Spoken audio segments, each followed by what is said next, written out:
ಸಾಮಾಜೀಕರಣ ಅಂದರೆ ಸಮಾಜದ ಜೊತೆ ನಾವು ಬೆರೆಯೋದು. ಈಗ ಮಗು ಏನಾಗ್ತಿದೆ, ಸಮಾಜದ ಜೊತೆ ಬೆರಿಬೇಕು.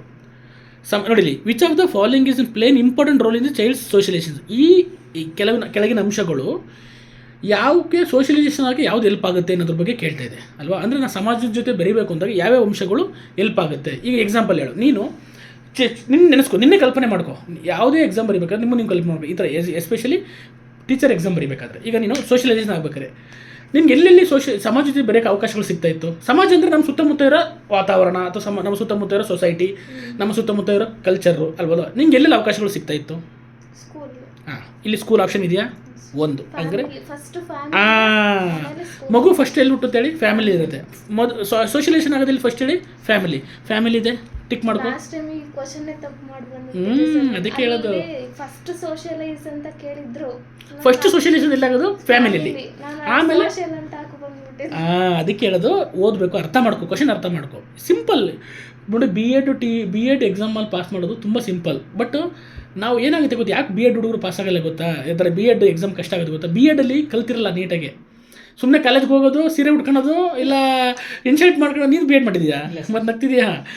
ಇನ್ಶರ್ಟ್ ಮಾಡ್ಕೊಳ್ಳೋದು, ಪಾಠ ಮಾಡೋದು, ಅಲ್ಲಿ ಅವ್ರ ತಿಂಡಿ ತಂದಿದ್ದು ಇವ್ರ ತಿಂಡಿ ಎಕ್ಸ್ಚೇಂಜ್ ಮಾಡ್ಕೊಳ್ಳೋದು, ಕಲ್ಚರಲ್ ಪ್ರೋಗ್ರಾಮ್ ಮಾಡೋದು, ಕ್ಲಾಸಲ್ಲಿ ಕರೆಕ್ಟ್ ಪಾಠ ಕೇಳಲ್ಲ, ಬಂದ್ಬಿಡೋದು. ಇದು ಏನಾಗುತ್ತೆ, ಸಮಸ್ಯೆಗಳು ಕ್ರಿಯೇಟ್ ಆಗುತ್ತೆ. ನೀವು ಏನಾದ್ರು ಕರೆಕ್ಟಾಗಿ ಪ್ರಾಕ್ಟೀಸ್ ಟೀಚಿಂಗು, ನೀವು ಪಾಠ ಮಾಡೋದ್ಬೇಕಾದ್ರೆ ಕರೆಕ್ಟಾಗಿ ಆ ಬೋಧನಾಶಾಸ್ತ್ರ ಎಲ್ಲ ಕಲ್ತ್ಕೊಂಡಿದ್ರೆ ಸಿಂಪಲ್ ಎಕ್ಸಾಮ್ ಇದು. This is very simple exam, ಗೊತ್ತಾಗ್ತಿದೆಯಾ? ಬಟ್ ಆದರೆ ಅರ್ಥ ಮಾಡ್ಕೋಬೇಕು, ಕ್ವಶನ್ಸು ಟಾಪಿಕ್ ಅರ್ಥ ಮಾಡ್ಕೊಂಡ್ರೆ. ಈಗ ನಿಂಗೆ ಗೊತ್ತಾಯಿತು ಫ್ಯಾಮಿಲಿ. ನೆಕ್ಸ್ಟ್ ಬರೋದು ಸ್ಕೂಲ್, 2 ಬಂತು. ನೆಕ್ಸ್ಟ್ ಇನ್ನೊಂದು ಏನಿದೆ, ನೈಬರ್ಹುಡ್ಡು. ಹಾಂ, 3 ಬಂದಾಯಿತು. ಇನ್ನೊಂದು ಮೀಡಿಯಾ. ನಿನಗೆ ಡೌಟ್ ಬರೋದು, ಮೀಡಿಯಾಯಿಂದ ಸೋಷಲೈಸೇಷನ್ ಆಗುತ್ತೋ? ನಿಂಗೆ ಡೌಟ್ ಬಂದಿರ್ಬೋದು, ಅಕಸ್ಮಾತ್ ನಿಮ್ಗೆ ಇದ್ರ ಬಗ್ಗೆ ಗೊತ್ತಿಲ್ಲ ಅಂದರೆ ಮೀಡಿಯಾದಿಂದ ಸೋಷಲೈಸೇಷನ್ ಆಗ್ತೀವೋ ಇಲ್ವೋ? ಖಂಡಿತ ಆಗ್ತೀವಿ. ನಾವು ಓದೋ ಮೀಡಿಯಾ ಅಂತಂದರೆ ಪತ್ರಿಕೆಗಳಾಗಿರ್ಬೋದು, ಮ್ಯಾಗ್ಝಿನ್ಸ್ ಆಗಿರ್ಬೋದು. ಮೀಡಿಯಾ ಅಂದರೆ ಲೈಕ್ TV ಮಾಧ್ಯಮ ಆಗಿರ್ಬೋದು, ಸೋಷಿಯಲ್ ಮೀಡಿಯಾಗಳಾಗಿರ್ಬೋದು. ಇದರಿಂದ ಸಮಾಜದ ಬಗ್ಗೆ ನಾವು ತಿಳ್ಕೊತೀವ. ಹಂಗಾಗಿ ಇದಕ್ಕೆ ಆಪ್ಷನ್ ಏನಾಗುತ್ತೆ, ಆನ್ಸರ್ ಏನಾಗುತ್ತೆ? ಎಲ್ಲ ದಿಸ್ ಈಸ್ ಸಿಂಪಲ್. ಇದೇ ಥರ ಇರ್ತವೆ ಕ್ವಶನ್ಸು. ನೀನು ಗಾಬರಿ ತಗೊಂತಿದ್ಯಾ? ಕೂಲ್ ಮೈಂಡಾಗಿರು.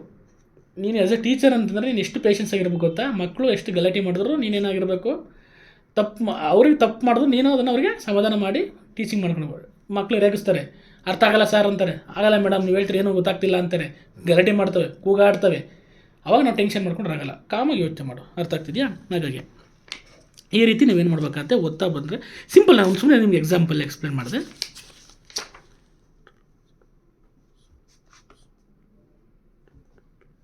ನೋಡಿಲಿ, ಇನ್ನೊಂದು ಚೆನ್ನಾಗಿದೆ questions. Which of the following is a central to the concept of progressive education. ಅಂದರೆ ಈ ಕೆಳಗಿನವುಗಳಲ್ಲಿ ಯಾವುದು ಸೆಂಟ್ರಲ್ ಕಾನ್ಸೆಪ್ಟ್ ಅಂದರೆ ಪ್ರೋಗ್ರೆಸಿವ್ ಎಜುಕೇಷನ್ ಸೆಂಟ್ರಲ್ ಕಾನ್ಸೆಪ್ಟ್ ಯಾವುದು ಅಂತ ಹೇಳ್ತಾರೆ. ಅಂದರೆ ಸೆಂಟ್ರಲ್ ಥೀಮ್ ಏನಂತ ನೋಡಿ. ಒಂದದು ಟೆಕ್ಸ್ಟ್ ಬುಕ್ ಸೆಂಟ್ರಿಕ್ ಲರ್ನಿಂಗ್. ಸಾಧ್ಯನೇ ಇಲ್ಲ. ಮೊದಲೇನು ಬಯಟ್ ಮಾಡೋದು, ಟೆಕ್ಸ್ಟ್ ಬುಕ್ ಓದಿ ಗಟ್ ಮಾಡೋದನ್ನ ನಾವು ಏನು ಮಾಡ್ತಿದ್ವಿ, ಹೋಗ್ತಾ ಇದ್ದೀವಿ. ರೋಟ್ಲನೆ 2005 ಕರಿಕ್ಯುಲಮ್ ಫ್ರೇಮ್ವರ್ಕ್ ಏನು ಹೇಳುತ್ತೆ ಅದೇ ತಾನೇ ಹೇಳೋದು. ರೋಟ್ ಲರ್ನಿಂಗ್ ಬಿಟ್ಬಿಟ್ಟು ನಮ್ಮ ಸುತ್ತಮುತ್ತ ಇರೋದನ್ನ ನಾವು ಜೀವನಕ್ಕೆ ಅಪ್ಲಿಕೇಶನ್ಸ್ ಲೆವೆಲ್ ಕಲಿಬೇಕು. ಕಾನ್ಸೆಪ್ಟ್ ಇದೆ. ಆಯ್ತು, ನೋಡಿಲಿ ಕ್ವಶನ್ ಅರ್ಥ ಮಾಡ್ಕೊ. ಇಲ್ಲಿ ನೋಡಿ, belief in the capability and potential of every child. ಆಯಿತಾ? ಇದು ಇರ್ಬೋದು ಅನಿಸುತ್ತೆ. ಸ್ಟ್ಯಾಂಡರ್ಡ್ ಇನ್ಸ್ಟ್ರಕ್ಷನ್ ಆ್ಯಂಡ್ ಅಸೆಸ್ಮೆಂಟ್ ಆಗಲ್ಲ ನೋಡು. ಅದಕ್ಕೆ ನಿನಗೆ ಗೊತ್ತಾಗೋಗ್ಬಿಡುತ್ತೆ, ನೀನು ಓದೇ ಇರಲ್ಲ, ಆದರೂ ಕೆಲವನ್ನ ಆನ್ಸರ್ ಮಾಡೋದು. Extrinsic motivation and uniform assessment parameters. Extrinsic motivation, intrinsic and extrinsic ಅಂತ ಇರುತ್ತೆ. ಎಕ್ಸ್ಟ್ರಿನ್ಸಿಕ್ ಮೋಟಿವೇಶನ್ ಅಂದರೆ ಹೊರಗಡೆಯಿಂದ ಬರೋದು, ಇಂಟ್ರಿನ್ಸಿಕ್ ಅಂದರೆ ಒಳಗಡೆ ಇರೋದು. ಇದು ಏನು ಪ್ರೋಗ್ರೆಸಿವ್ ಎಜುಕೇಷನ್ ಹೆಲ್ಪ್ ಮಾಡುತ್ತೆ, ಬಟ್ ಲಾರ್ಜ್ ಅಮೌಂಟಲ್ಲಿ ಅಲ್ಲ, ಸ್ವಲ್ಪ ಪ್ರಮಾಣದಲ್ಲಿ. ಹಂಗಾರೆ ಇದು ತೆಗ್ದಾಕನ. ಅಲ್ಲಿ ಉಳಿದಿರೋದು ನಮಗೆ ಒಂದೇ, belief in the capability of potential of every child. ಅಂದರೆ ಪ್ರತಿಯೊಂದು ಒಂದು ಮಗುವಿನಲ್ಲಿರುವ ಸಾಮರ್ಥ್ಯವನ್ನು ಒಳಗಡೆ ಇರೋ ಸಾಮರ್ಥ್ಯನ ಹೊರಗಡೆ ತೆಗೆಯೋದೇ ಒಂದು ಪ್ರೋಗ್ರೆಸಿವ್ ಎಜುಕೇಷನ್ನ ಕಾನ್ಸೆಪ್ಟ್. ಅರ್ಥ ಆಯ್ತಾ? ಈ ರೀತಿ ನೀನೇನು ಮಾಡಬೇಕು, ಅರ್ಥ ಮಾಡ್ಕೊಂಡು ಓದ್ತಾ ಹೋದರೆ ಎಲ್ಲ ಈಸಿ ಆಗುತ್ತೆ.